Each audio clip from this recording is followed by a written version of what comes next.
Ya. Assalamualaikum warahmatullahi wabarakatuh. Ya, tepat pukul 13.00 ya, Bapak Ibu. Pertama-tama saya ucapkan terima kasih atas kehadirannya telah menindaklanjuti surat undangan kami untuk bergabung bersama dalam sosialisasi pedoman zona integritasnya. Jadi agenda kita hari ini kita akan mendengarkan pemaparan tentang apa itu zona integritas. Karena seperti yang sudah kita ketahui bahwa semua perangkat daerah ya sudah mendapat amanat melalui Permentan RB nomor 52 tahun 2014 untuk melakukan pembangunan zona integritas. Nah, mungkin selama ini Bapak Ibu masih bingung, zona integritas itu apa ya? Kalau masih bingung ya, zona integritasnya bagaimana bisa membangunnya. Jadi, melalui Zoom meeting ini kita akan belajar tentang apa itu zona integritas, sekaligus bagaimana nanti membangunnya di perangkat daerah masing-masing. Karena zona integritas ini akan dievaluasi tiap tahun. Jadi sebenarnya tiap tahun ini kita ditanya, perangkat daerahmu sudah melaksanakan zona integritas belum? Sudah mengimplementasikannya belum? Kalau sudah, apa buktinya gitu kan? Nah, itu kan kita bakal gagap sekali kalau nggak tahu apa itu zona integritas. Dan di antara Bapak Ibu tentunya sudah ada yang pernah ikut evaluasi ZI ini di tahun-tahun sebelumnya ya. Jadi sudah punya gambaran, sudah merasakan seperti apa itu zona integritas. Dan bukan Bapak Ibu, zona integritas ini bukan tentang mengumpulkan dokumen. Mungkin bagi yang sudah pernah ikut biasanya mikirnya zona integritas itu cuma ngumpulkan dokumen ya, bukan. Jadi yang kita tidak hendaki cuma ada dokumen dan dokumentasi, tapi nggak ada eksekusi yang seperti itu. Jadi melalui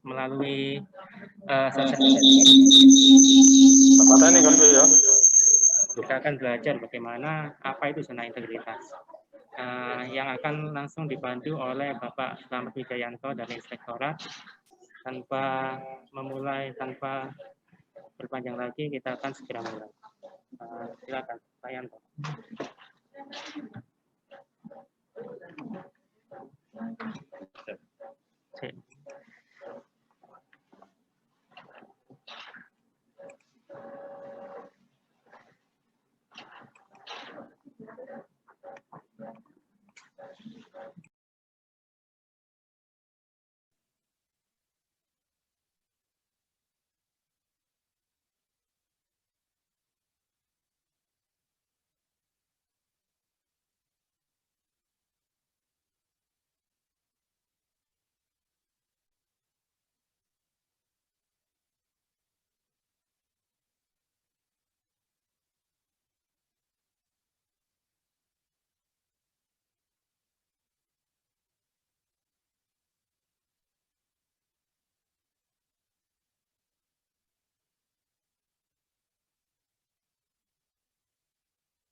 Tes 1 2 udah ya.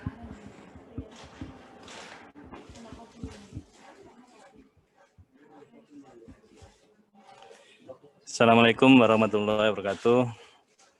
Yang terhormat Bapak Ibu tim pembangunan zona integritas pada unit kerja masing-masing. Alhamdulillah pada siang hari ini kita dapat melaksanakan giat ini ya, sifatnya kita sharing karena terkait zona integritas ini sebenarnya sudah lama kita melakukan pembahasan ya, Jadi sebenarnya mulai tahun 2018 sudah melakukan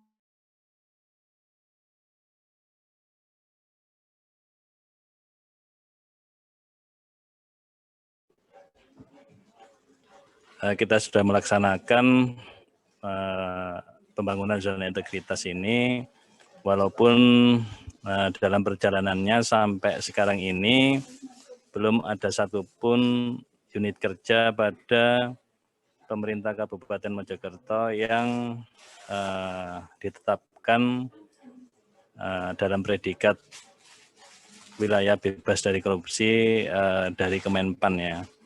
Tetapi tidak menyurutkan semangat kita semua bahwa terus berusaha untuk bisa mendapatkan predikat itu. Bapak Ibu yang saya hormati, bahwa tuntutan kepada pemerintah daerah saat ini memang sangat luar biasa ya. Pasti Bapak Ibu juga ini apalagi sih kadang hal ini menjadi beban ya. Menjadi beban karena harus mencukupi data, melakukan kecukupan gitu ya. Karena kita ketahui ada tuntutan banyak selain zona integritas ya, kita ada RB, ada Sakip gitu ya. Ada banyak hal ya, MCP dan lain-lain, tetapi memang saat ini eranya memang seperti itu Bapak Ibu ya. Bagaimanapun ya harus kita laksanakan, termasuk dalam zona integritas ini. Sebenarnya terkait zona integritas ini yang disampaikan usulan Kemenpan tentu saja tidak semua Bapak Ibu. Tahun kemarin kita pengusulannya 12 unit kerja ya, baik itu OPD, ada kecamatan, ada puskesmas juga. Tetapi untuk tahun ini karena tuntutannya memang kepada semua unit kerja, baik OPD atau unit kerja, itu harus melaksanakan zona integritas, walaupun nanti pengusulannya tentu saja kita sesuaikan dengan penilaian nanti, terutama yang sifatnya mandatori ya. Kalau perizinan di Dispenduk Capil rumah sakit itu sifatnya mandatori, artinya wajib diusulkan. Dan yang lain-lain tentu saja disesuaikan dengan proses pembangunan yang telah dilaksanakan. Minimal semua unit kerja atau PD melaksanakan itu. Sehingga Bapak Ibu sebenarnya inspektorat pada tanggal 25 Januari itu sudah melayangkan surat kepada seluruh OPD ya, seluruh perangkat daerah untuk melaksanakan pembangunan ZI. Dan sebenarnya setiap maksimal tanggal 31 Mei itu kita melakukan usulan kepada Kemenpan, tapi oleh Kemenpan diundur, tahun lalu juga diundur, ini sampai nanti kalau nggak salah akhir Juni atau awal Juli ya. Sehingga kita Jawari sudah melakukan surat untuk para OPD menyiapkan. Nah, rencana kita sebenarnya dalam waktu dekat ini itu sudah melaksanakan DES atas zona integritas. Tetapi kita lihat ternyata OPD banyak sekali yang belum melangkah untuk melakukan pembangunan zona integritas. Indikatornya dari nanti ada komponen-komponen yang harus dicukupi. Memang di sini ada dua hal ya. Kecukupan dokumen itu tetap diperlukan, walaupun tidak berarti dokumen yang telah dicukupi itu berarti sudah terbangun seluruhnya zona integritas itu ya. Kecukupan dokumen itu bagian saja dari proses pembangunan zona integritas. Sehingga nanti lebih ke penekanan pada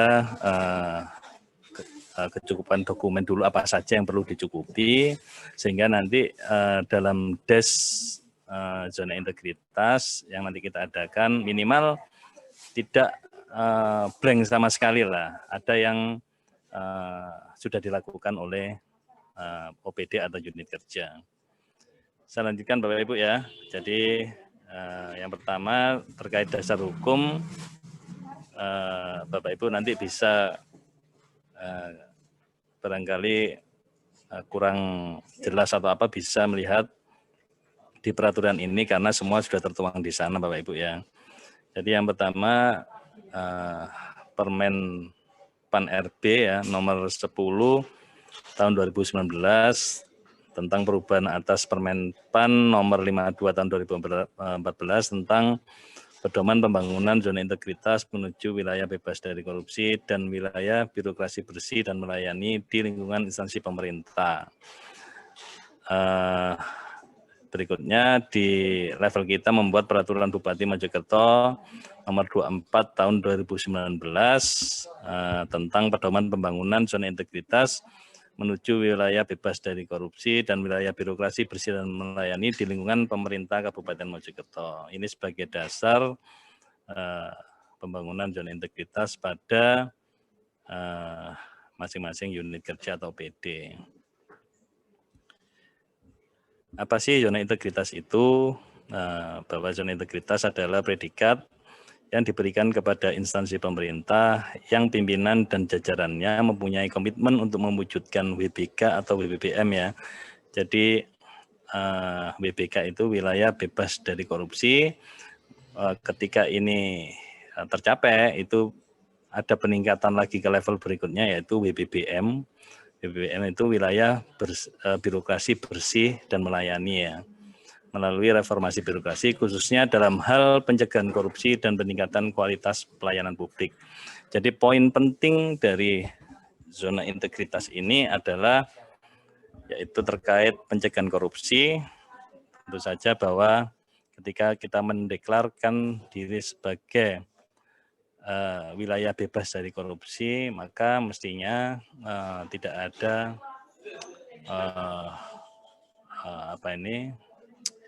korupsi pada instansi kita, dan yang nggak kalah penting adalah kualitas pelayanan publik, Bapak Ibu ya.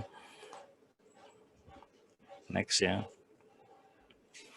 Jadi tujuan dari zona integritas adalah pemerintah yang bersih, akuntabel, berkinerja tinggi, pemerintah yang efektif, efisien, dan pelayanan publik yang baik dan berkualitas. Karena seperti yang kita ketahui bahwa pemerintah kita mencanangkan bahwa 2025 itu kita masuk pada birokrasi yang berkelas dunia ya. Jadi maka sedari awal kita harus menata tata kelola pemerintahan yang baik dan bersih untuk menuju pencapaian itu.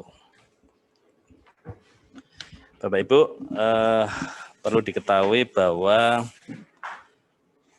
di dalam zona integritas itu ada poin pengungkit dan hasil. Untuk poin pengungkit itu 60% ya. Dan poin hasil adalah 40%. Ini untuk nilainya. Artinya bahwa di poin pengungkit itu lebih banyak memang terkait kecukupan dokumen-dokumen yang nanti dalam des evaluasi Menpan tetap sedikit diuji lah, tidak semuanya terkait dokumen-dokumen yang ada, apakah memang benar dilakukan atau tidak. Tetapi yang paling penting di sini adalah hasil dari pembangunan zona integritas itu sebesar 40% yang meliputi terkait nilai persepsi korupsi yang dilakukan survei ya, dan nilai persepsi kualitas pelayanan juga dilakukan survei yang dulu kalau sebelum ada pandemi corona itu bekerja sama dengan BPS ya, Kemenpan bekerja sama dengan BPS melakukan survei langsung kepada user ya, pengguna layanan. Dan kemarin ketika kita menghadapi pandemi itu dilakukan oleh Kemenpan langsung melalui sistem online ya, sistem online yang diinformasikan melalui email atau WhatsApp kepada pengguna layanan. Nah ini kemarin banyak yang gugur ya untuk survei online ini karena rata-rata dari pengguna layanan tidak ada feedback atau mengisi survei tersebut. Hanya satu OPD yang bisa memenuhi pemenuhan pengisian oleh responden ya, kurang lebih minimal sebanyak 30 atau berapa ya, 30 responden. Nah, sehingga ke depan ini benar-benar menjadi perhatian karena bagaimana kita mengupayakan responden untuk aktif ketika mendapatkan WA atau email dari Kemenpan untuk melakukan pengisian. Karena sebaik apapun yang kita lakukan, ketika responden tidak melakukan pengisian terhadap kuesioner yang disampaikan oleh Kemenpan, maka tidak akan bisa dilakukan proses selanjutnya yaitu desevaluasi. Itu untuk hasil Bapak Ibu ya. Jadi untuk hasil ada nilai persepsi korupsi dari 40% itu untuk nilai persepsi korupsi 15 ya. Ada juga persentase penyelesaian TLHP ya, tindak lanjut hasil pemeriksaan baik tindak lanjut pemeriksaan oleh APIP ya ataupun oleh eksternal yaitu BPK ya. Jadi pastikan bahwa penyelesaian tindak lanjut semuanya sudah selesai atau 100%. Untuk pengungkit ini ada 6 poin ya, ada manajemen perubahan, ada penataan tata laksana, ada penataan manajemen SDM, ada penguatan pengawasan, penguatan akuntabilitas kinerja, dan peningkatan kualitas pelayanan publik. Itu terkait pengungkit. Dan di semua pengungkit ini nanti ada banyak sekali indikator yang harus dilakukan pemenuhan Bapak Ibu. Nah, ini nanti kita lebih fokus ke sana supaya Bapak Ibu dalam desevaluasi oleh inspektorat nanti minimal adalah yang sudah dilaksanakan Bapak Ibu, tidak sama sekali tidak punya dokumen atau data yang tidak dibawa gitu ya. Nanti ada sehingga des bisa kita laksanakan Bapak Ibu. Walaupun nantinya tentu saja tidak semua OPD atau unit kerja itu diusulkan kepada Kemenpan, tapi paling tidak ada proses monitoring dari APIP, Bapak Ibu juga sudah melaksanakan karena pada komponen nanti di reformasi birokrasi itu ada indikator yang menyatakan bahwa perangkat daerah atau unit kerja itu sudah melakukan pembangunan zona integritas. Nah, linknya di sana sehingga semua diharapkan untuk melaksanakan pembangunan ini. Next Bapak Ibu ya. Jadi komponen pengungkit itu merupakan komponen yang menjadi faktor penentu pencapaian sasaran hasil pembangunan zona integritas menuju BPK, BBPM. Ada manajemen perubahan, ini nilainya Bapak Ibu ya.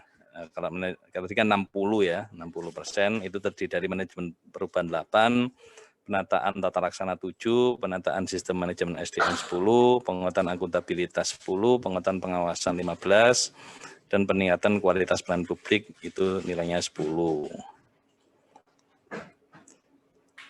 Terkait yang pertama manajemen perubahan ya. Jadi tujuan dari manajemen perubahan adalah mengubah secara sistematis dan konsisten mekanisme kerja, pola pikir, serta budaya kerja, Pak Ibu. Artinya di sini yang selama ini kita berpikir bahwa bekerja ini ya seperti biasanya gitu ya. Yang penting kerjaan selesai gitu ya. Itu harus ada perubahan terkait pola pikir ya, mindset budaya kerja yang ada idiom yang kalau bisa dipersulit kenapa dipermudah dan seperti itu ya. Birokrasi yang harusnya melayani kadang maunya dilayani gitu ya. Mindset seperti itu harus kita rubah bahwa kita sebagai abdi negara ya, ASN sebagai abdi negara harus sesuai dengan budaya kerja yang baik ya, mindset bahwa sesuai dengan aturan ya, profesional, berintegritas gitu ya Bapak Ibu ya. Itu harus kita jalankan, apalagi saat ini semua saya kira sudah melaksanakan ya, atau yang belum mungkin sudah mengetahui bahwa pemerintah Kabupaten Mojokerto kemarin sudah melakukan deklarasi anti korupsi ya Bapak Ibu ya. Hampir semua OPD melaksanakan, itu diawali dari pada awal Mei ya, tanggal 1 Mei bertempat di Pendopo, itu seluruh jajaran pimpinan perangkat daerah beserta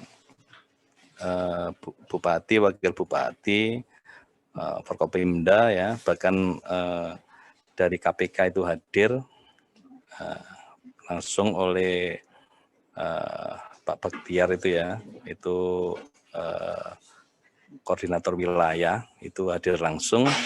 Kita melakukan deklarasi anti korupsi. Harapan kita bahwa deklarasi anti korupsi ini tidak hanya sekedar seremonial belaka, yang penting dilaksanakan, habis itu sudah tidak termindset pada diri kita Bapak Ibu ya. Jadi yang penting tidak deklarasinya itu, tapi mindset kita ketika sudah menandatangani deklarasi anti korupsi dan fakta integritas, maka apa yang ada di poin-poin yang ada di situ benar-benar kita laksanakan.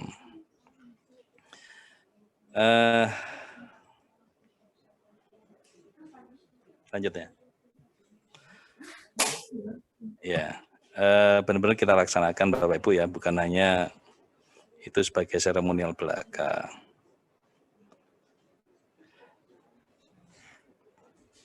Oke, di dalam manajemen perubahan ini ada beberapa indikator ya, Pak. Yang pertama adalah tim terkait SK tim zona integritas itu telah dibentuk ya. Kalau nanti SK-nya dengan SK pimpinan unit kerja atau OPD ya. Jadi yang pertama harus dilalui itu Bapak Ibu ya. Kalau belum ada itu, mau membangun apa selanjutnya, wong SK tim kerjanya saja belum ada, maka segera ini ditetapkan. Formatnya bagaimana, tidak ada ketentuan di dalam peraturan. Bapak Ibu silakan membuat SK. Nanti kalau mau formatnya di inspektorat ada, nanti bisa disampaikan di teman-teman ya. Menyampaikan masing-masing lead sektornya bisa menyampaikan, tapi formatnya paling enggak sederhana, siapa penanggung jawab gitu ya, ketua timnya, terus ketua masing-masing pokja ya, ada 6 tadi, ketua pokja ini anggotanya siapa, itu aja ya. cukup itu ditetapkan oleh pimpinan ya. Berikutnya bahwa di tim kerja ini sifatnya prosedural saja, bahwa penentuan anggota tim dipilih melalui prosedur yang jelas ya. Kalau ini berlaku kalau pada unit kerja itu pegawainya banyak ya. Kalau misalnya kecamatan bisa jadi semua pegawai masuk dalam tim ya, karena keterbatasan personal ya. Tapi kalau pada unit kerja atau PD itu banyak pegawai, maka dipilih tim yang masuk dalam tim kerja ZI ini sesuai dengan prosedur yang sudah ditetapkan. Selanjutnya untuk selain tim kerja ada rencana kerja pembangunan ZI ya. Ketika sudah terbentuk tim kerja, maka dibuat rencana kerja untuk pembangunan ZI ya. Dibuat rencana kerja, ada schedule waktunya kapan gitu ya.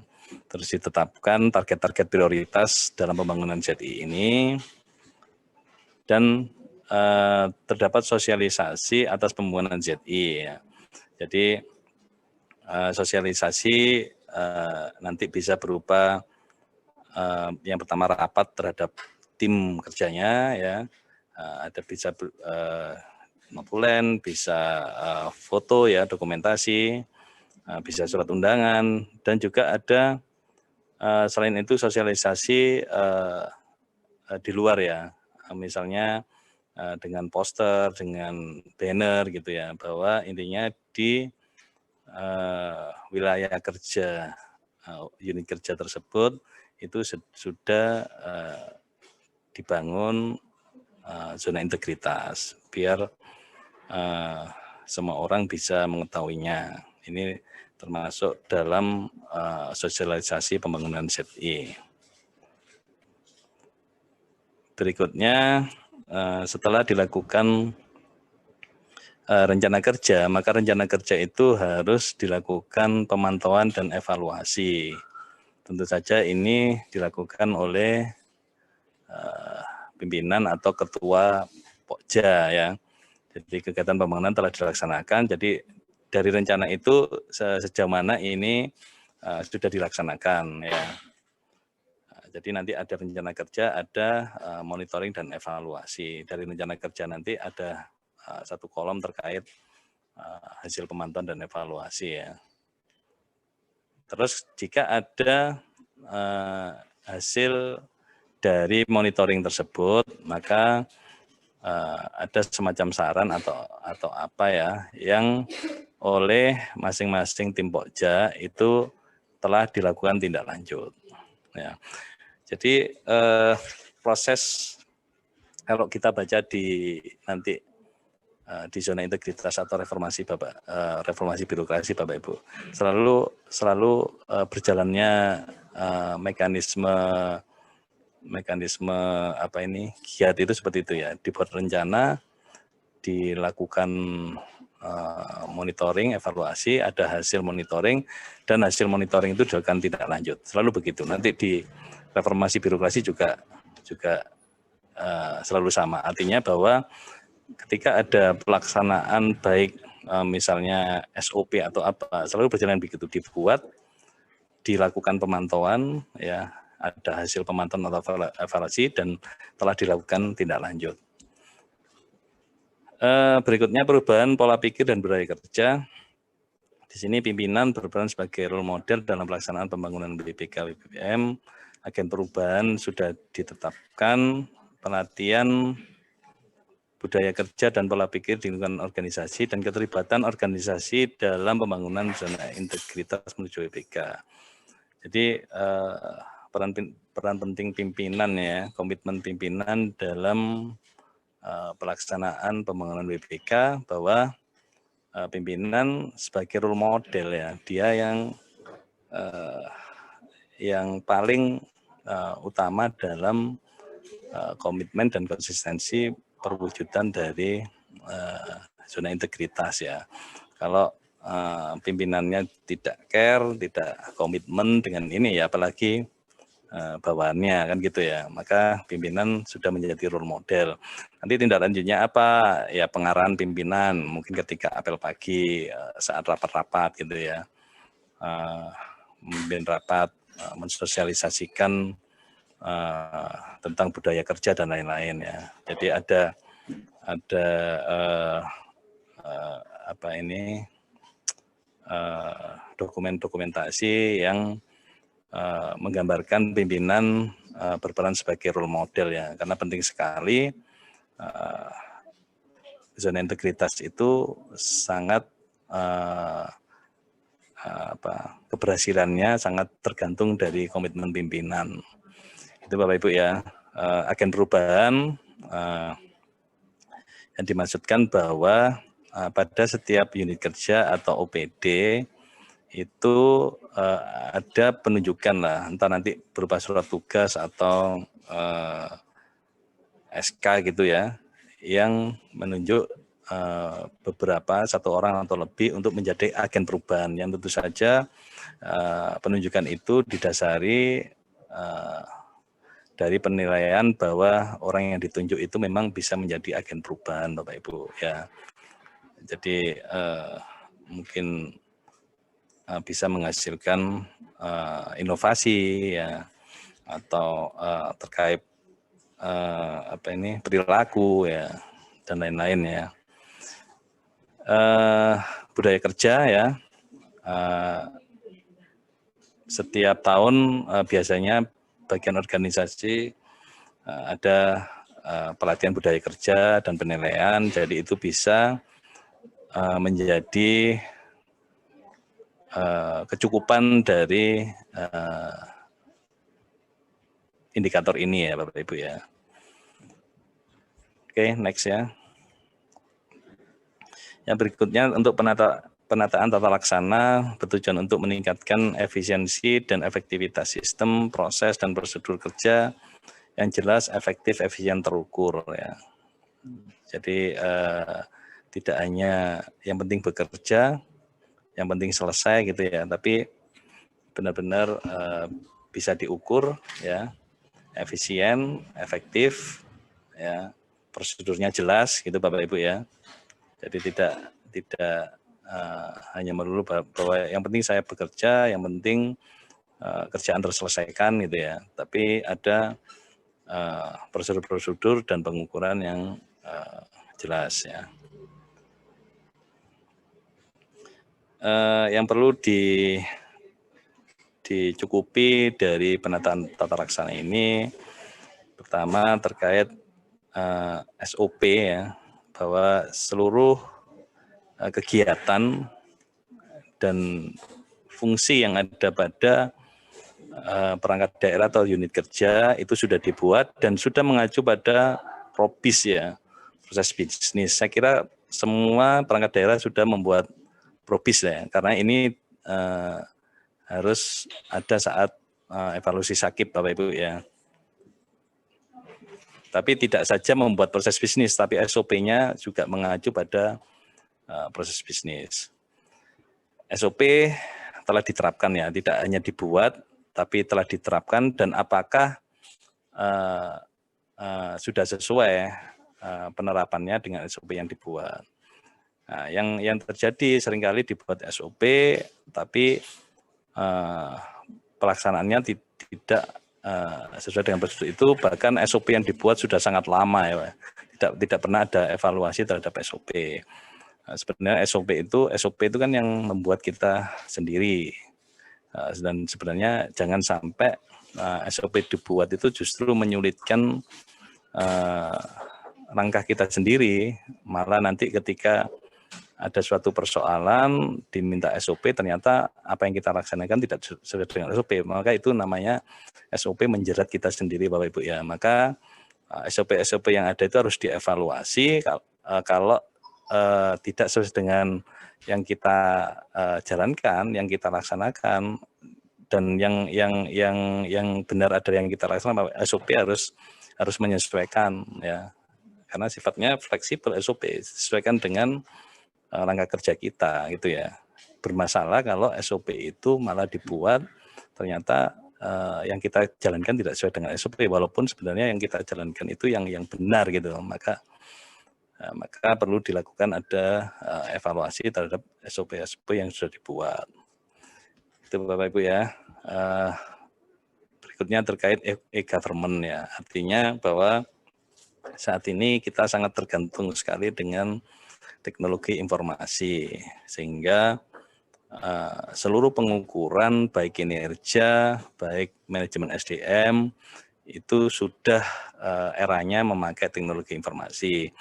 Dan saat ini alhamdulillah di pemerintah Kabupaten Mojokerto sudah lumayan bagus dalam penerapan teknologi informasi Bapak Ibu ya.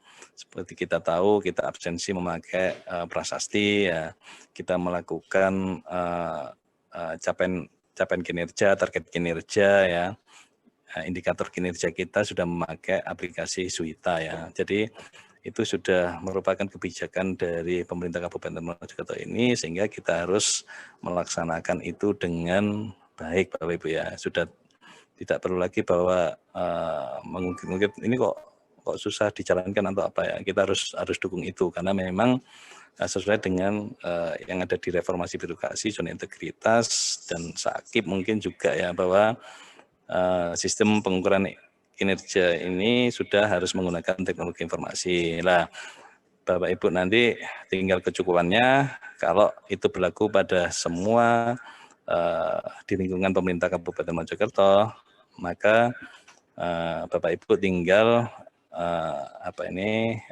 cetak laporan-laporan dari aplikasi tersebut atau screenshot atau capture ya dari aplikasi bahwa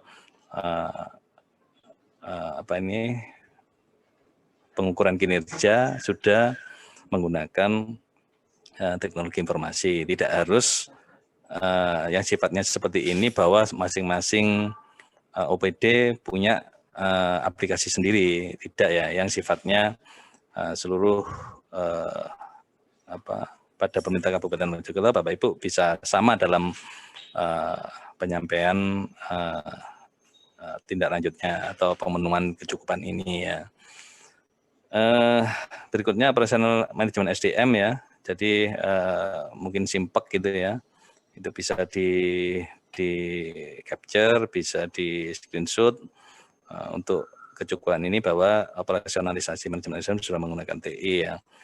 Pemberian pelayanan kepada publik ya, pelayanan itu sudah menggunakan teknologi informasi ya.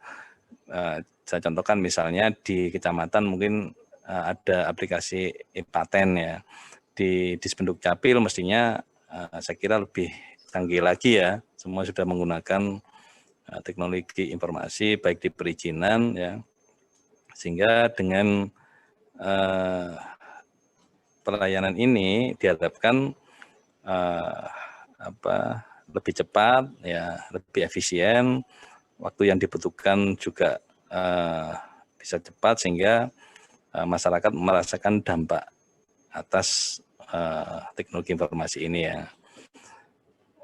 Berikutnya MONEF ya, artinya kita memang sudah menggunakan TI tersebut pada pengukuran kinerja, pada manajemen SDM, pada pelayanan publik, ya, tetapi juga kita harus evaluasi terhadap pemanfaatan teknologi tersebut, apakah sudah sesuai, apa perlu ada upgrade gitu ya, apa perlu ada yang ditambahkan fasilitasnya atau bagaimana. Berikutnya masih di penataan tata laksana, itu ada keterbukaan informasi publik Bapak Ibu ya. Jadi ada penerapan kebijakan informasi publik dan MONEF terhadap pelaksanaan kebijakan keterbukaan informasi publik. Poin inti di sini adalah bahwa informasi-informasi yang memang harus diketahui oleh publik, maka harus kita sampaikan Bapak Ibu ya. Apalagi masing-masing unit kerja saya kira sudah punya website semua ya, apalagi era medsos ya, ada Instagram, ada Facebook ya, maka setiap informasi yang memang itu perlu diketahui oleh publik itu apakah sudah dilaksanakan ya. Bahkan kalau pemerintah Kabupaten Mojokerto terkait APBD ya, laporan pelaksanaan atau pertanggungjawaban APBD itu juga boleh-boleh saja untuk diinformasikan kepada publik, karena itu bukan dokumen rahasia ya. Berikutnya untuk manajemen SDM ini bertujuan untuk meningkatkan profesionalisme SDM aparatur pada zona integritas ya. Ini lumayan banyak Bapak Ibu ya. Yang pertama tentang perencanaan kebutuhan pegawai sesuai dengan kebutuhan ya. Bahwa kebutuhan pegawai yang disusun oleh unit kerja mengacu kepada peta jabatan dan hasil analisa beban kerja untuk masing-masing jabatan. Nanti Bapak Ibu intinya mencukupi dengan Anjab dan ABK ya. Setiap OPD atau unit kerja kan ada analisa jabatan dan analisa beban kerja yang sudah ditetapkan oleh kepala daerah. Itu menjadi acuan untuk kebutuhan pegawai. Dan apakah penyusunannya itu sudah benar ya, artinya bahwa untuk perawat saya perlu sekian, untuk bidan saya perlu sekian, untuk stafnya saya perlu sekian, itu sudah sesuai dengan rumusan yang sudah ditetapkan ya. Penempatan pegawai hasil rekrutmen mengacu kepada kebutuhan pegawai yang telah disusun perjabatan ya. Jadi seperti kita ketahui bahwa ada rekrutmen ya, baik CPNS atau PPPK ya, pegawai dengan perjanjian kerja, itu ketika jenengan dari masing-masing OPD mengusulkan ya untuk jabatan-jabatan ini, ketika didistribusikan untuk pegawai-pegawai itu apakah sudah sesuai dengan pengusulannya Bapak Ibu ya. Tentunya bukan mengacu pada jumlahnya, tentu saja selalu kita usulkan itu selalu sesuai dengan Anjab ABK, tetapi tentu saja untuk jumlah pemenuhannya tentu saja tidak langsung seluruh kekurangan yang pada Anjab ABK, tetapi paling tidak formasi-formasi itu sudah sesuai dengan apa yang kita usulkan gitu ya. Monef dan evaluasi terhadap penempatan pegawai rekrutmen ya untuk memenuhi kebutuhan jabatan dan organisasi ya, ini sama ya. Berikutnya terkait pola mutasi internal dalam melakukan pengembangan karir pegawai, apakah telah dilakukan mutasi pegawai antar jabatan. Jadi karena ini domain kalau Pemkat adalah BKPP, tetapi pada masing-masing OPD unit kerja itu bisa melakukan mutasi internal ya, otomatis adalah fungsional umum gitu ya, atau fungsional tertentu. Itu apakah untuk pengembangan karir pegawai itu sudah dilakukan proses itu. Mutasi pegawai antar jabatan telah memperhatikan kompetensi jabatan ya, kali ini domainnya BKPP. Dilakukan monef terhadap mutasi internal. Pengembangan pegawai dan pengembangan pegawai berbasis kompetensi ya. Di sini apakah unit kerja telah melakukan training need analisis ya, pengembangan kompetensi. Ini kalau nggak salah BKPP mungkin setiap tahun melakukan permintaan kepada masing-masing unit kerja dan perangkat daerah untuk melakukan training need analisis kepada seluruh pegawainya. Bahkan ada ini kan program dari BKPP bahwa paling tidak pegawai itu mungkin setiap tahun atau berapa periodik harus minimal ada pelaksanaan diklat minimal 20 jam ya.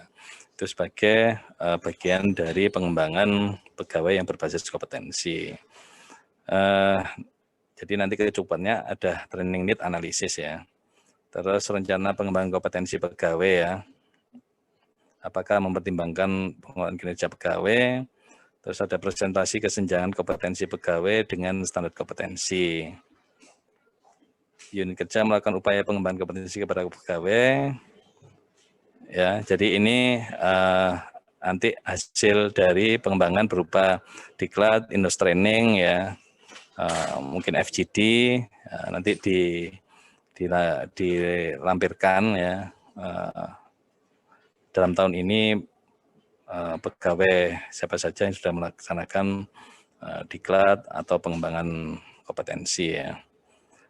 Yang terakhir dilakukan MONEF terhadap pengembangan pegawai secara berkala. Penetapan kinerja individu.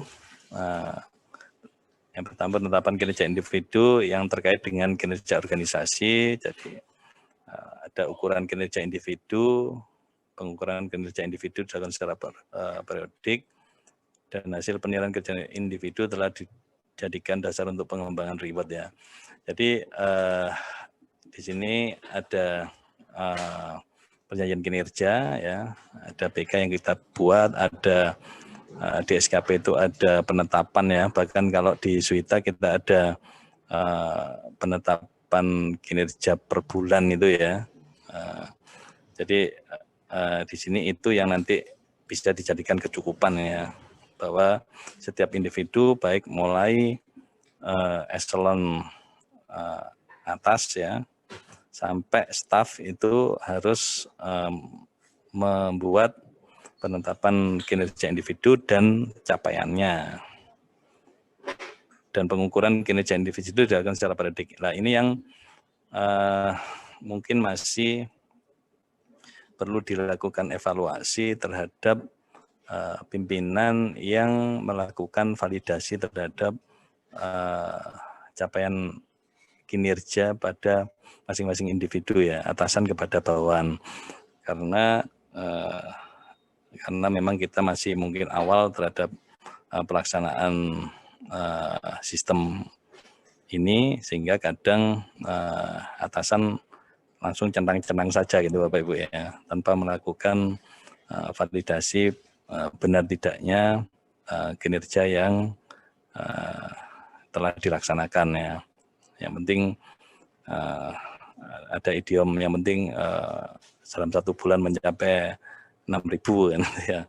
Dan atasan tanpa memvalidasi pokoknya centang-centang, karena kalau tidak segera dilakukan validasi maka pembayaran TPP tidak dapat dilaksanakan kan begitu Bapak Ibu ya. Jadi memang secara sistem kita sudah lumayan bagus ya, bahwa terhadap penetapan kinerja individu itu bahkan sampai terkait dengan TPP ya, terkait dengan perolehan TPP sudah nyambung sampai ke sana Bapak Ibu ya. Untuk rewardnya ya saat ini memang teman-teman di setiap diskusi ya ribet itu ya perolehan TPP itu ya, sementara ribet itu terkait perolehan TPP. Maka ketika kita melaksanakan giat sesuai dengan kinerja yang ditetapkan, maka kita mendapatkan reward berupa TPP itu secara maksimal. Tetapi jika kita tidak mencapai, ya maka ada pengurangan dari nilai TPP itu. Maka inilah yang masih dijadikan yang dimaksud reward di situ ya, belum sampai pada ke penghargaan atau pengembangan karir Bapak Ibu ya. Karena itu kebijakan dari pimpinan. Penegakan aturan disiplin, kode etik, dan kode perilaku pegawai. Di sini terkait aturan yang ada di kita ya, baik aturan tentang disiplin, kode etik, dan kode perilaku, apakah telah dilaksanakan atau sudah diimplementasikan ya. Nanti karena mestinya Bapak Ibu kita ini sudah harus melaksanakan pengawasan melekat ya, bahwa atasan langsung itu bertanggung jawab atas pelanggaran disiplin kode etik kepada bawahannya ya. Ketika ada bawahan yang melaksanakan pelanggaran disiplin atau kode etik, tetapi atasan langsung tidak menindaklanjuti atau membiarkan, maka sebenarnya atasan langsung juga bisa kena ya, karena membiarkan ya, tidak melakukan pembinaan ataupun teguran kepada bawahannya, Bapak Ibu ya. Berikutnya untuk sistem informasi kepegawaian, ya, data informasi kepegawaian unit kerja telah dimulihkan secara berkala. Artinya bahwa kita sudah mempunyai simpek ya, tetapi tidak hanya itu saja, tetapi data-data yang ada di simpek telah dilakukan update ya, entah itu terkait jabatannya, pangkatnya, ya, bahkan kalau misalnya pindah rumah atau apa, itu data selalu update ya Bapak Ibu ya. Tidak hanya bahwa simpek itu otomatis melakukan update ya, tapi secara periodik harus kita cek dan dilakukan pengupdatean, sehingga data yang ada di simpek adalah data yang sudah terupdate sampai terkini Bapak Ibu ya, sehingga ketika diperlukan permintaan terhadap laporan kepegawaian itu sudah clear sampai posisi terakhir. Berikutnya tentang akuntabilitas ya, ini untuk meningkatkan kapasitas dan akuntabilitas kinerja instansi pemerintah. Ya, keterlibatan pimpinan artinya pimpinan terlibat secara langsung pada saat penyusunan perencanaan Bapak Ibu ya, bahwa selama ini kadang perencanaan hanya disusun oleh katakanlah Kasubag Perencanaan gitu ya. Tetapi pimpinan harus terlibat secara langsung. Artinya kalau perlu pimpinan itu ada rapat gitu ya, yang menghadirkan masing-masing pejabat struktural, Kasubag Perencanaan dan mungkin BPTK, bahwa untuk dilakukan presentasi pada masing-masing kegiatan, rencana kegiatannya bagaimana, kebutuhan belanjanya apa saja, sehingga dalam penyusunan perencanaan, baik itu terkait perencanaan anggaran, perencanaan kinerja, itu pimpinan mengetahuinya gitu ya, bahkan dia yang menjadi dirijen atas penyusunan perencanaan Bapak Ibu ya, rencana kerjanya apa saja, jangan sampai pimpinan hanya tanda tangan saja tanpa mengetahui proses atau rencana kerja ke depan ya. Jadi ini ada keterlibatan pimpinan ya, nanti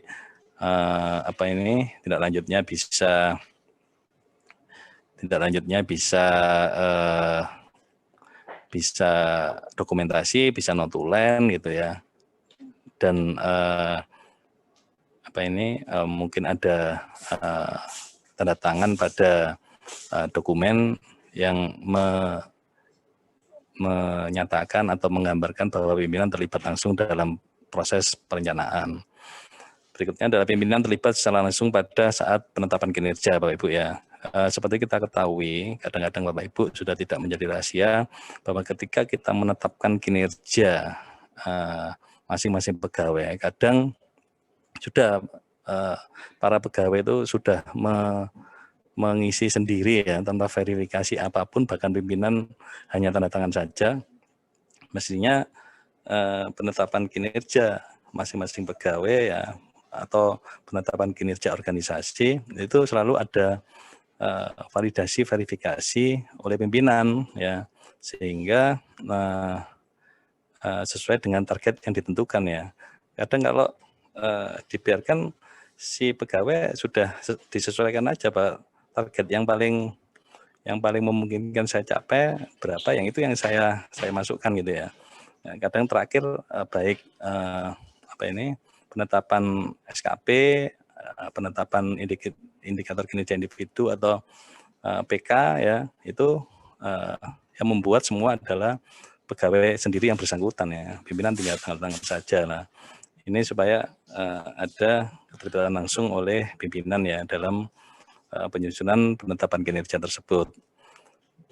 Pimpinan memantau pencapaian kinerja secara berkala ya. Jadi ini sudah bisa dilakukan di Suwita ya, baik terkait individu ataupun pencapaian kinerja organisasi ya, IKU ya, pencapaian IKU atau apa. Kadang penyajian pencapaian kinerja itu tanpa melalui proses verifikasi atau pemantauan, tiba-tiba target sekian, realisasi capaiannya berapa sekian ya, tanpa ada data pendukung yang kuat, yang valid dalam pencantuman pencapaian kinerja tersebut Bapak Ibu ya. Yang penting nampil, kadang paling gampang target 100%, capaian 100%, target 100%, capaian 100% ya, paling gampang kan itu. Padahal untuk capaian yang ada di kinerja tentu saja melalui rumusan atau proses perhitungan yang harus dilalui Bapak Ibu ya. Berikutnya pengelolaan akuntabilitas kinerja, ini dokumen perencanaan sudah ada yaitu SAKIP ya. Jadi kalau ini gampang Bapak Ibu tinggal bawa dokumen-dokumen SAKIP. Di dalam SAKIP itu sudah ada indikator ini ya, perencanaan telah berorientasi pada hasil ya. Ada indikator kinerja utama, indikator kinerja telah smart, ini semuanya ada dalam dokumen SAKIP. Bapak Ibu tinggal bawa dokumen ini saja ya. Laporan kinerja telah disusun tepat waktu ya, biasanya di laporan kinerja masing-masing OPD itu ada kapan ditetapkan, dan juga harus diunggah kepada web atau aplikasi yang sudah disediakan Bapak Ibu ya. Upaya peningkatan kapasitas SDM yang menangani akuntabilitas kinerja, pengelolaan akuntabilitas kinerja dilaksanakan oleh SDM yang berkompeten ya. Artinya sudah ada pegawai yang menangani terkait SAKIP itu sudah diberikan pelatihan ya, minimal dari intern lah, entah bagian organisasi atau pemerintah Kabupaten Mojokerto ya, yang melaksanakan sosialisasi atau diklat terhadap SDM yang menangani akuntabilitas kinerja ya. Berikutnya terkait penguatan pengawasan untuk meningkatkan penyelenggaraan pemerintahan yang bersih dan bebas KKN pada masing-masing instansi pemerintah ya. Yang pertama tentang pengendalian gratifikasi Bapak Ibu. Di sini sudah dilakukan public campaign ya, atau sosialisasi, dan penanganan gratifikasi telah diimplementasikan. Terkait ini, karena leadingnya inspektorat, kalau inspektorat secara level pemerintah Kabupaten Mojokerto sudah melakukan sosialisasi kepada seluruh perangkat daerah dan unit kerja. Nah, dari sosialisasi itu mestinya yang mengikuti atau pimpinan itu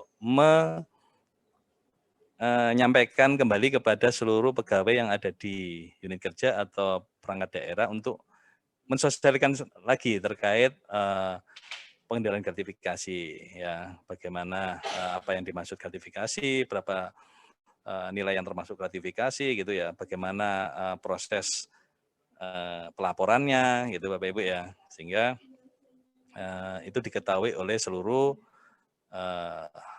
pegawai yang ada pada instansi Bapak Ibu ya. Nah, itu yang dilakukan pemenuhannya ya. Jadi ada undangan untuk internal, ada daftar hadir, notulen, ada dokumentasi yang menyatakan tentang sosialisasi tentang gratifikasi. Berikutnya tentang SPIP ya, ini sudah tidak asing lagi Bapak Ibu. Sistem pengendalian intern pemerintah, titik poin utama dari SPIP ini adalah manajemen risiko Bapak Ibu.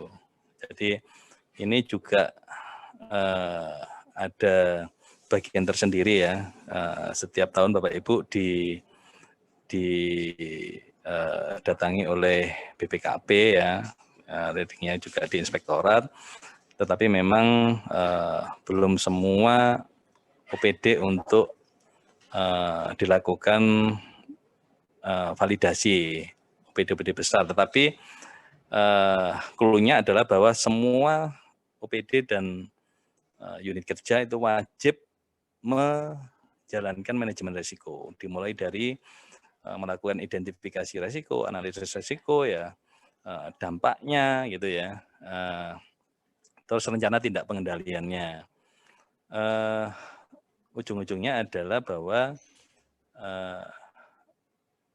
kegiatan yang kita laksanakan itu berjalan sesuai dengan yang sudah kita tetapkan, Bapak Ibu. Maka tentu saja di dalam perjalanan itu ada nanti resiko yang akan muncul. Maka itu diidentifikasi sehingga supaya itu tidak menjadi hambatan, maka diidentifikasi terus dilakukan mitigasi atau upaya untuk menghilangkan resiko itu. Itu Bapak Ibu ya. Dan penting sekali Bapak Ibu, inti dari SPIP ini adalah kan kita kenal dengan 3-layer defense ya. Ada kalau dulu itu yang paling utama adalah pengawasan melekat, yaitu justru pada lingkungan pengendalian di instansi Bapak Ibu sendiri ya. Pimpinan unit kerja atau OPD sebagai bagian utama dalam pengendalian seluruh fungsi dan kegiatan yang ada pada perangkat daerah tersebut ya. Jika itu semuanya berjalan ya, berjalan sesuai dengan SOP, berjalan sesuai dengan ketentuan, saya contohkan hal yang sederhana saja Bapak Ibu. Seperti ketika itu salah satu bentuk pengendalian kan ada di sana ya. Misalnya gini, pegawai tidak selalu mematuhi jam kerja datang dan jam kerja pulang. Ketika kita memang prosesnya dilaksanakan dengan absensi manual, ya, maka tentu saja itu pasti akan terjadi, Bapak Ibu. Karena juga tidak mempengaruhi apa-apa. Kita tetapkan jam datang misalnya 7:30, mau datang jam 8, nggak ada masalah, karena namanya absensi manual kan gitu. Absensi manual. Maka setiap saat dirapel 1 bulan pun nggak ada masalah, karena pengecekannya manual. Maka perlu ini supaya pegawai ini, kalaupun dengan tidak dengan inisiatif pribadinya, paling tidak ada pengendalian yang mereka bisa datang tepat waktu, ya maka dilakukan dengan aplikasi Finjir atau Prasasti gitu ya. Itu namanya bentuk pengendalian supaya pegawai bisa datang tepat waktu, Pak Ibu. Dengan itu pasti tanpa disuruh, tanpa diingatkan terus akan datang tepat waktu. Karena itu salah satu bentuk pengendalian terhadap kedisiplinan pegawai. Seperti itu Bapak Ibu. Kita harus membangun pengendalian-pengendalian yang ada pada instansi kita untuk ke arah yang lebih baik ya. Tentunya pengendalian juga harus dimonitor gitu ya, supaya berjalan sesuai dengan yang diinginkan. Itu terkait SPIP Bapak Ibu. Terus di pengawasan ada pengaduan masyarakat ya. Pengaduan di masyarakat di sini adalah pengaduan yang terkait dengan pelayanan yang pada instansi atau unit kerja Bapak Ibu ya. Tentu saja di dalam pemberian pelayanan itu tentu saja pasti ada yang kurang atau ada yang kurang pas, maka proses pengaduan masyarakat ini harus diutamakan terkait bagaimana kemudahan dalam masyarakat atau pengguna layanan untuk menyampaikan pengaduan gitu ya. Terus dari situ tidak berhenti dari situ, bagaimana reaksi cepat ketika ada pengaduan itu kita laksanakan gitu ya, segera kita laksanakan dan segera ada imbal balik ya, atau hasil yang disampaikan kepada pengadu masyarakat ya. Kalau memang itu benar, bahkan kadang-kadang ada instansi yang memberikan reward terhadap masyarakat yang memang melakukan pengaduan dan itu benar gitu ya. Itu sebagai upaya untuk kita lebih memaksimalkan dalam proses pelayanan kepada masyarakat Bapak Ibu ya. Berikutnya terkait whistleblowing system ya. Ini mungkin dua hal ya, whistleblowing system dan penanganan benturan kepentingan ini mungkin agak-agak asing bagi Bapak Ibu ya. Pada intinya Inspektorat ya bekerjasama dengan Diskominfo itu punya aplikasi WBS ya. Bapak Ibu tidak perlu di sini membuat aplikasi tersendiri terkait WBS ya. Sudah ada, tinggal Bapak Ibu melakukan internalisasi atau penyampaian kepada seluruh pegawai bahwa ini ada aplikasi WBS kan gitu ya. Setiap pegawai punya hak ya, setiap pegawai punya hak untuk mengakses ya, kalau memang dia ada hal yang dia tahu yang itu tidak benar dan dia ingin menyalurkan yang dia ketahui itu untuk poin pentingnya adalah untuk ke depan lebih baik, monggo. Itu ada saluran namanya whistleblowing system. Di situ siapapun bisa melakukan semacam pengaduan gitu ya, baik kepada siapapun ya yang diketahui ya melakukan kecurangan ya, penyalahgunaan wewenang ya, itu bisa menyampaikan tentu saja dengan disertai data yang valid ya, bukti pendukung yang sesuai, tidak hanya sekedar supaya menjatuhkan seseorang ya Bapak Ibu ya. Jadi bahwa bukti-bukti itu memang benar, memang valid, dan pelapor yang menyampaikan akan sangat dilindungi dan dijaga kerahasiaannya. Nah, ini memang menjadi bagian dari penguatan pengawasan kita Bapak Ibu ya. Dan ini sudah kita buat ya, dan rencana ada launching resminya dari Inspektorat Kabupaten Mojokerto ya, mungkin dalam waktu dekat ini. Tapi dari yang sudah lama pun ini sebenarnya sudah ada, cuman kita gaungkan lagi terkait WBS ini supaya lebih banyak diketahui oleh pegawai dan masyarakat. Itu terkait WBS dan penanganan benturan kepentingan ini. Nanti juga ada sosialisasi, terus mungkin dibentuk semacam SK atau tim yang melakukan penanganan benturan kepentingan ya. Jadi ada inventarisasi, ada enggak benturan kepentingan ya, konflik of interest pada masing-masing OPD atau unit kerja. Itu terkait pengawasan. Yang berikutnya tentang pelayanan publik, yaitu membangun kepercayaan masyarakat terhadap penyelenggaraan pelayanan publik dalam rangka peningkatan kesejahteraan masyarakat ya. Jadi unsur-unsurnya adalah pertama standar kebijakan, standar pelayanan Bapak Ibu ya. Jadi SOP, standar pelayanan mulai maklumat ya, alur pelayanan, biaya pelayanan dan lain-lain itu sudah ditetapkan, terus dimaklumatkan, terus ada SOP yang khusus tentang standar pelayanan ya, itu apa saja, terus dilakukan review dan perbaikan atas standar pelayanan SOP ya, sama dengan SOP yang tadi ya, bahwa setiap periodik harus dilakukan review atau update terhadap SOP yang sudah dibuat ya. budaya pelayanan prima,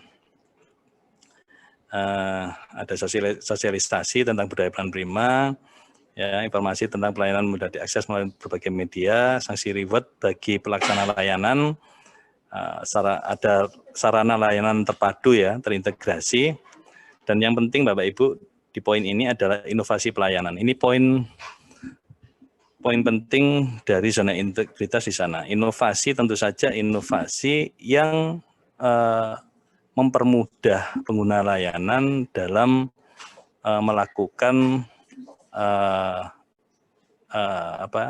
melakukan pelayanan kepada instansi Bapak Ibu ya. Jadi inovasi yang penting di sini tidak harus selalu diidentikan dengan teknologi tinggi Bapak Ibu. Inovasi bisa apa saja yang mempermudah pengguna layanan dalam menyampaikan pelayanan. Contoh begini, bahwa tidak hanya kita loh ada inovasi ini, ya kita ada inovasi ini gitu ya. Tetapi pengukurannya begini, menurut saya ya. Yang pertama adalah latar belakang kenapa sih ada inovasi itu, dasarnya apa? Itu kan pasti ada. Kenapa diciptakan inovasi pelayanan ini? Kenapa sih gitu ya? Terus itu berhasil enggak inovasinya itu pengukurannya dari sekian pengguna ya.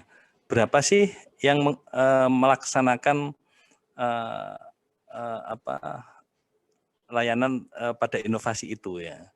Contoh begini, ada saya contohkan begini, misalnya ada pelayanan di malam hari. Ada pelayanan di malam hari, mungkin seminggu sekali. Itu bagus sekali ketika latar belakangnya apa? Karena di wilayah ini banyak masyarakatnya itu yang bekerja di pabrik gitu ya, di perusahaan di pabrik, sehingga dia kalau melakukan pengurusan di jam kerja, maka dia harus izin dari pabrik dan itu akan dikurangi gajinya kalau dia izin gitu ya. Maka dalam seminggu itu ada layanan di jam malam setelah habis maghrib, sehingga bagi pegawai masyarakat yang bekerja tidak bisa melaksanakan pengurusan di jam malam tanpa dia harus izin dari perusahaan atau pabriknya ya. Bagus secara latar belakang kan gitu.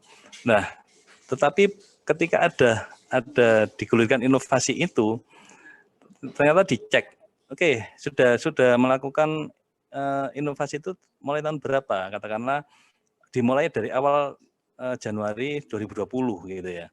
Oke, misalnya pengguna layanan selama tahun 2020 berapa? Misalnya 1.000 gitu ya, 1.000. Nah, terus yang melaksanakan pengurusan di malam hari itu berapa? Ternyata katakanlah hanya 20 orang gitu ya, selama 1 tahun. Nah, berarti kan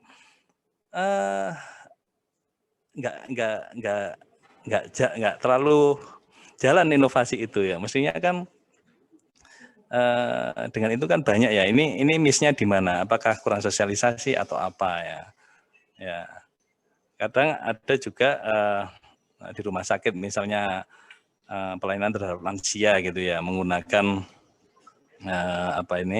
aplikasi dia tidak bisa didatangi di rumah atau tanpa urutan gitu ya bisa.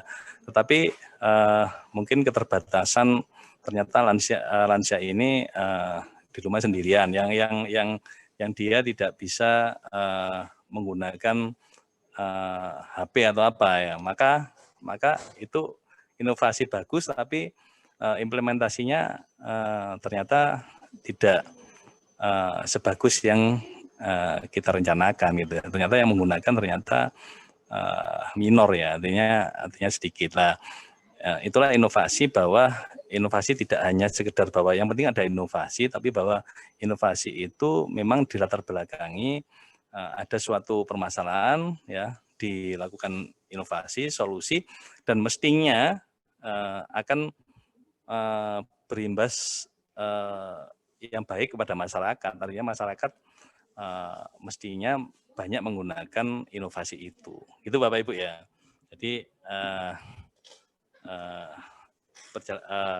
inovasi pelayanan seperti itu ya, tidak hanya kita ya itu ada inovasi antar gratis, ini gratis apa ya, tapi inovasinya bagus tapi ternyata nggak berjalan, itu artinya ya percuma saja gitu ya. Berikutnya ya, dilakukan survei kepuasan masyarakat terhadap pelayanan ya, ada SKM ya. Setiap unit pelayanan selalu ada survei kepuasan pelayanan masyarakat. Terus hasil survei kepuasan masyarakat diakses ya, ditaruh web atau medsos gitu ya, secara terbuka masyarakat bisa membacanya gitu ya. Dan jika ada saran atau rekom dari hasil survei itu harus dilakukan tindak lanjut, gitu Bapak Ibu ya. Nah, itu tadi untuk keseluruhan pengungkit Bapak Ibu ya. Nah, yang itu 60%. Yang hasil itu 40% terdiri dari nilai persepsi korupsi 15 ya, persentase temuan hasil pemeriksaan ya, baik APIP atau BPK itu 5%, dan nilai persepsi kualitas pelayanan 20%.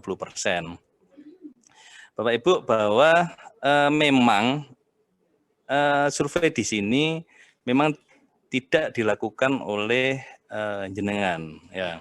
Tidak dilakukan oleh instansi unit kerja dan OPD. Nah, ini yang menilai akhir adalah Menpan sendiri, ya, yang menilai akhir atas dari jenengan kan sudah ngirim ya data-data pengungkit itu ya. Maka salah satu bentuk keyakinan oleh Menpan bahwa unit kerja ini benar nggak sih melakukan kualitas pelayanan yang baik dan tidak ada korupsi di dalam instansinya itu, maka dia melakukan survei Bapak Ibu. Rata-rata kepada pengguna layanan, ya kan? Kepada pengguna layanan, dari situ dilakukan pengolahan data dari responden itu ya. Sewaktu tahun 2019 saya mendampingi survei ini kepada 3 lokasi ya, waktu itu ada di Sukandar, ada sebenarnya nilai persepsi korupsi kita dan nilai persepsi kualitas pelayanan kita baik Bapak Ibu, minimal di atas nilai yang ditetapkan. Itu sudah baik sebenarnya. Hasil survei, baik survei persepsi korupsi dan persepsi kualitas pelayanan. Dan kita pun tidak mengkondisikan kepada responden untuk menjawab yang baik-baik ya, itu bebas dari mereka. Dan di 2020 pun ketika dilakukan responden melalui elektronik pun itu yang masuk walaupun satu OPD ya, itu juga hasil respondennya juga baik ya, hasilnya baik untuk nilai survei ya. Cuman beberapa unit kerja lainnya sama respondennya sama sekali tidak melakukan tanggapan sehingga tidak bisa masuk ke evaluasi berikutnya ya. Beberapa hal saya coba tadi mengumpulkan ya beberapa hal terkait metode survei Bapak Ibu ya. Sebenarnya nggak terlalu berat ya. Ini salah satu contohnya ya di materi survei untuk pelayanan ya. Jadi yang pertama prosedur alur pelayanan ya. Itu apakah sudah tersedia ya. Terus terpublikasikan gitu ya, terpublikasikan. Terus apakah prosedur alur pelayanan itu memang sudah sesuai dengan yang sudah pelaksanaannya. Prosedurnya itu apakah sesuai dengan pelaksanaannya. Itu Bapak Ibu ya.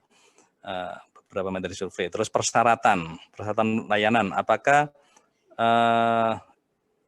intinya persyaratan itu apakah sudah termuat, entah kalau manual itu ada ditempel pada dinding gitu ya, atau yang elektronik di layar gitu ya, atau tulisan berjalan gitu ya, macam-macam ya. Sekarang teknologi kan, tetapi paling tidak semua itu terpublikasikan, dilihat mudah gitu ya, enggak yang nyelempit ternyata ada tapi tidak mudah diketahui oleh orang gitu ya. Jadi seperti itu. Terus syaratnya yang dipampang, syarat mengurus misalnya KK ini itu sesuai dengan real yang dilakukan. Oh ya benar, memang untuk ini syaratnya ini ya. Itu Bapak Ibu ya, sama ya dengan biaya pelayanan ya, sama ya termodernitas dan biayanya sama dengan yang terpampang pada layar yang dipublikasikan ya. Termasuk waktu pelayanan. Waktu pelayanan adalah jam 8 sampai jam 2. Maka kalaupun ada orang yang mengurus jam setengah 2 siang, ya mestinya tetap bisa dilakukan pelayanan karena jelas di situ dibunyikan jam 8 sampai jam 14 gitu ya. Ternyata yang terpampang yang dicantumkan jam 8 sampai jam 2 siang, ternyata jam 1 ke situ ternyata sudah tutup lah. Ini kan tidak sesuai antara yang dipublikasikan dengan kenyataan ya. Jangka waktu penyelesaiannya saat ini Bapak Ibu semua dituntut jangka waktu penyelesaian pelayanan. KTP mulai berkas lengkap adalah 15 menit dari penyampaian berkas lengkap. Maka itu harus dilaksanakan ya. Memang sekarang diukur gitu ya. Seperti SIM, seperti pengurusan paspor atau apa ya. Jadi ada waktu ketika dari berkas lengkap maka selesai 15 menit. Bahkan kalau melebihi itu kita kena punishment ya, dan itu ada yang instansi yang jika saya lebih dari itu maka ini ya dokumennya akan saya antar ke rumah gitu ya. Jadi Bapak Ibu tinggal nunggu, kalau melebihi jangka waktu penyelesaian maka Bapak Ibu tunggu di rumah, kita yang akan mengirim ke sana gitu ya. Itu sudah seperti itu ya Bapak Ibu. Kecepatan petugas atau aplikasi sistem dan pelayanan merespon ya, merespon keperluan pengguna. Nah Bapak Ibu kadang gini, yang berikutnya adalah sarana prasarana pendukung pelayanan publik ya. Ya kadang gini, apakah tempat itu mempengaruhi sih dalam sebuah pelayanan? Ya tentu saja Bapak Ibu. Tetap sarana prasarana pendukung itu sangat mempengaruhi dari kenyamanan pelayanan Bapak Ibu ya. Di sini tentu saja akan lebih baik ketika dalam instansi kita ada parkir yang memadai, ya, ruangan yang nyaman, ber-AC gitu ya. Mungkin ada sistem elektronik untuk antrian gitu ya. Ini bagian juga, artinya enggak penting, yang penting kita respon yang cepat, yang penting melayani tidak ada korupsi ya. Tapi Sarpras juga menjadi bagian dari sebuah pelayanan itu ya. Tempat tunggu yang enak gitu ya, mungkin tempat duduknya sofa atau apa ya, itu nilai lebih dari sebuah proses pelayanan Bapak Ibu ya. Jadi tetap penting. Terus ketersediaan dan penanganan pengaduannya. Jadi ada tempat untuk penyampaian pengaduan ketika kita tidak puas dengan sebuah pelayanan. Berikutnya ini yang terkait materi survei untuk persepsi korupsi ya. Jadi apakah terdapat diskriminasi pada unit layanan? Ternyata misalnya kita antri di nomor urutan 10, ternyata ada yang baru masuk karena itu teman atau saudara ya, bisa menyalip kita ya. Itu namanya diskriminasi dalam layanan ya. Karena teman, karena saudara maka dia diistimewakan ya. Itu masuk dalam materi survei. Apakah pernah mendapati seperti itu? Ternyata kalau saya pernah tahu gitu. Disalip padahal saya antri nomor 10, dia baru datang, ternyata didahulukan pelayanan, itu diskriminasi ya. Pelayanan di luar prosedur ya. Artinya mestinya prosedur seperti ini tetapi bisa di bypass atau malah diperlambat ya. ada praktek pemberian imbalan uang barang ya. Dengan itu diistimewakan lebih dipercepat atau apa Bapak Ibu ya. Terus ada nggak praktek pungutan liar, katanya uang administrasi, entah uang terima kasih gitu ya. Itu semuanya adalah tidak diperbolehkan Bapak Ibu ya, apapun ya, entah uang terima kasih, uang administrasi, entah dimasukkan secara sukarela, itu semuanya tidak boleh dalam pelayanan ya. Dan praktek pencalonan atau perantara atau biro jasa dalam sebuah pelayanan. Saya kira itu Bapak Ibu terkait materi zona integritas. Tentu saja mungkin masih ada yang perlu didiskusikan, monggo ya, sifatnya kita sharing saja karena memang zona integritas ini banyak yang harus dilakukan. Kurang lebihnya saya mohon maaf apabila dalam penyampaian ada yang kurang pas atau kurang tepat. Saya mohon maaf dan terima kasih. Saya kira assalamualaikum warahmatullahi wabarakatuh. Saya kembalikan ke Mas Bayu ya. Ya, ada pertanyaan.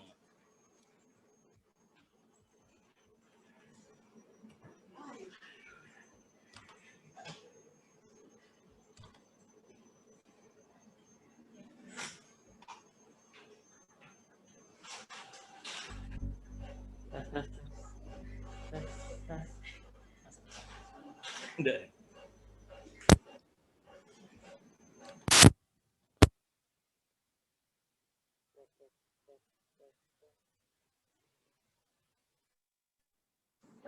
Tes. Mas.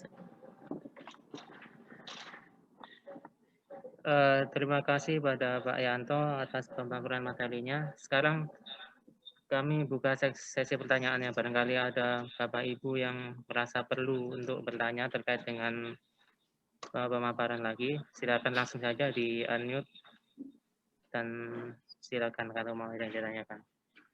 Dari DPRKP 2, Mas. Ya, DPRKP 2. Oke, silakan Pak.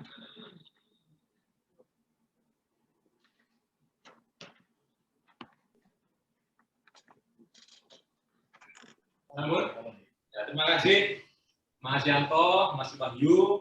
Langsung saja, tadi kan disebutkan terkait penyebutan dengan agen perubahan.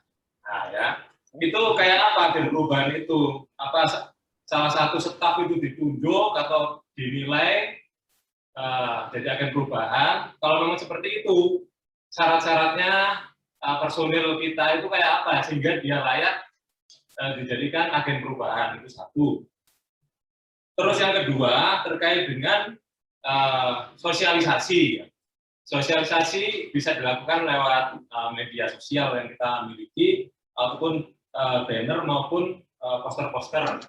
Nah, harapan kami di inspektorat ada contoh ya, gitu kan, banner-banner atau poster-poster template-nya yang dapat kita unduh gitu sehingga kita tidak repot membuat banner atau poster untuk menyemarakkan atau sosialisasi khususnya di lingkungan tempat OPD seperti itu.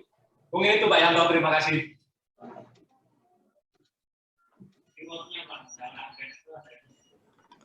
Ya, terima kasih Pak Edi ya, Pak Edi. Ya, terima kasih Pak Edi. Pak Edi ini sangat semangat sekali dalam zona integritas ya. Kemarin juga waktu SPI juga mengikuti ya. Saya apresiat sekali ya.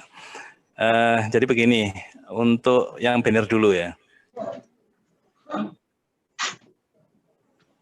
Ya, untuk yang banner bahwa nanti kita ada contohnya.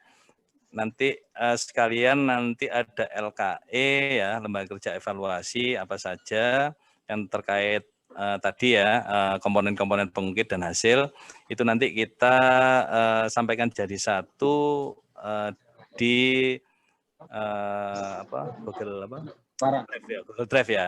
Jadi satu termasuk contohnya untuk banner, Pak Edi ya. Karena yang kemarin kita juga bagikan gratis terkait zona integritas walaupun terbatas ya. Ada berbagai macam desain ya, nanti silakan dipilih lah. Kita sudah ada beberapa desain untuk zona integritas. Nanti kita taruh jadi satu filenya di Google Drive. Untuk agen perubahan ya atau agen of change ini memang kalau dibilang kan ini terlalu berkonsep gitu ya. Tetapi memang ketentuan seperti itu bahwa memang ditunjuk secara personal Pak Edi terkait agen of change pada masing-masing unit kerja atau OPD. Itu bisa dengan surat tugas atau bisa dengan SK. Tidak ada kriteria khusus di dalam agen of change.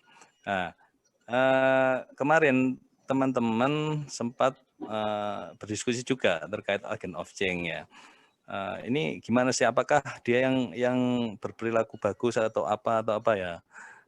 Tapi kita kemarin memutuskan salah satu agen of change itu gini, ada semacam ini yang pas ketepaan dia melakukan proper itu loh.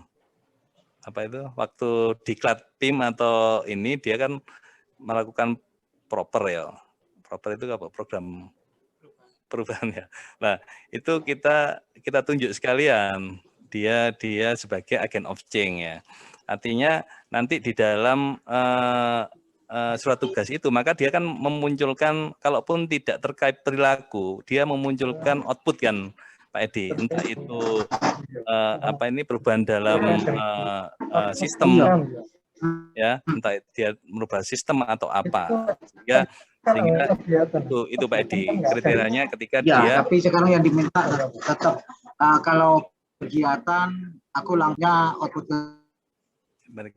Sehingga itu jadi beberapa personel yang akan melakukan perubahan terhadap sistem lah, entah misalnya yang sederhana misalnya surat menyurat yang sebelumnya disposisinya harus turun lama atau apa, itu dirubah sedemikian rupa entah dengan teknologi informasi entah apa menjadi lebih sederhana. Itu seperti itu Pak Edi. Jadi agen of change tidak hanya melulu pada katakanlah sikap perilaku seseorang yang misalnya disiplin atau apa, tetapi dia ada perubahan terhadap sebuah sistem perbaikan.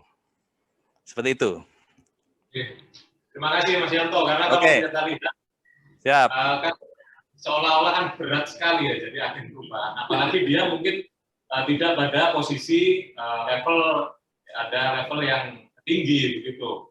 Sehingga pasti ada rasa mindernya, apalagi ini kita ada di struktur organisasi. Tapi kalau memang seperti itu nanti coba kita terapkan begitu Pak. Iya, pas ini aja. Kemarin misalnya di inspektorat kebetulan ada yang mengikuti diklat PIM dan juga diklatnya teman baru itu yang Latsar itu kan juga membuat sebuah perubahan sistem kan yang lebih baik. Lah itu yang bertepatan dengan itu kita buat surat tugas untuk sebagai agen perubahan, begitu Pak Edi. Sehingga ya. Oke, ya.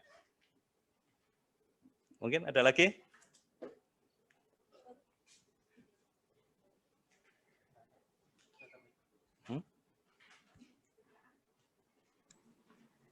Apa ada lagi yang ingin ditanyakan?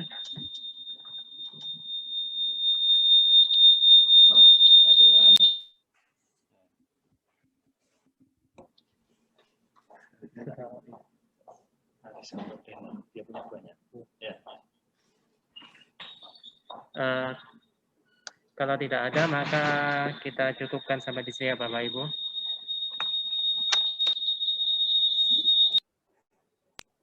Kami ucapkan terima kasih atas kehadiran dan perhatiannya. Untuk sosialisasi ini sudah kami rekam ya. Nanti rekamannya bisa dilihat di YouTube Inspektorat. Bisa diakses di inspektorat.mojokertokap.go.id / YouTube ya. Tapi karena kita perlu proses untuk edit dan uploadnya, jadi kemungkinan paling lambat siap besok pagi atau besok siang ya. Kalau Bapak Ibu lihat sekarang ya belum ada gitu kan. Nanti juga kita akan bagikan link materinya, link PowerPoint-nya di deskripsi videonya. Atau kalau nggak mau ribet bisa menghubungi juga ke pendamping inspektorat yang menyebarkan undangan ini kepada Bapak Ibu. Kemudian daftar hadirnya tolong bisa diisi di situ di bit.ly/daftar hadir sosialisasi ZI. Itu saja. Oh, ya.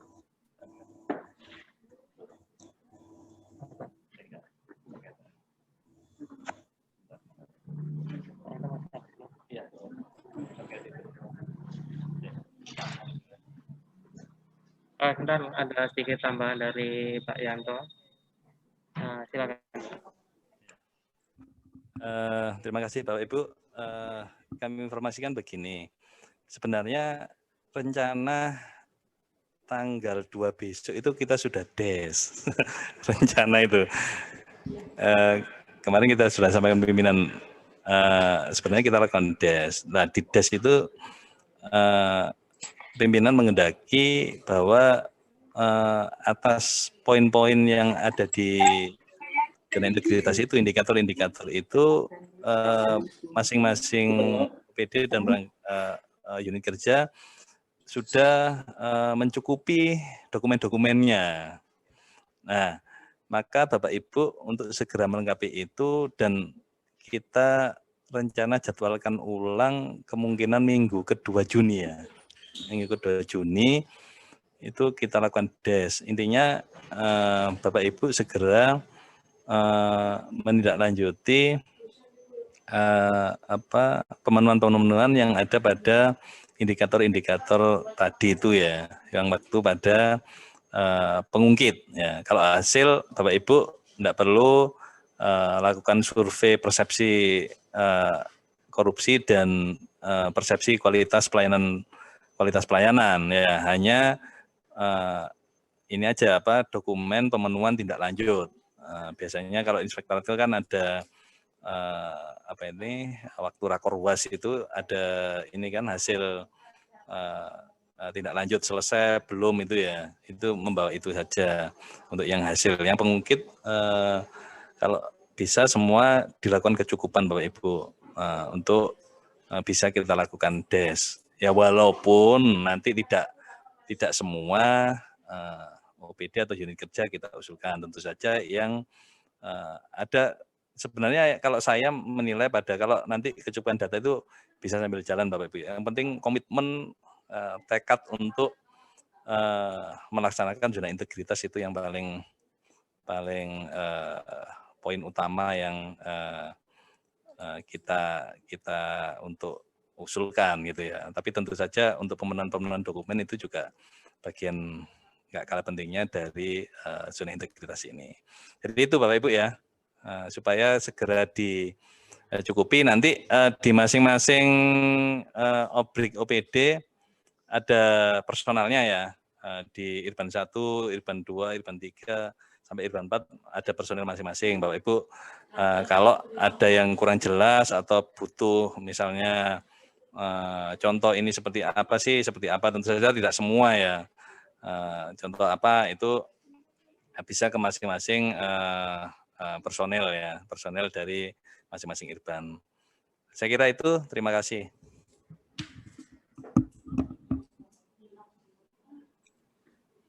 Ya, terima kasih Pak Yanto. Jadi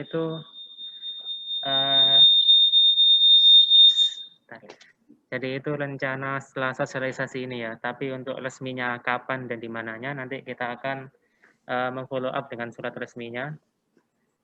Sekian saja kita akhiri sosialisasi siang ini. Sekali lagi kami sampaikan terima kasih atas kehadiran dan atensi dari Bapak Ibu.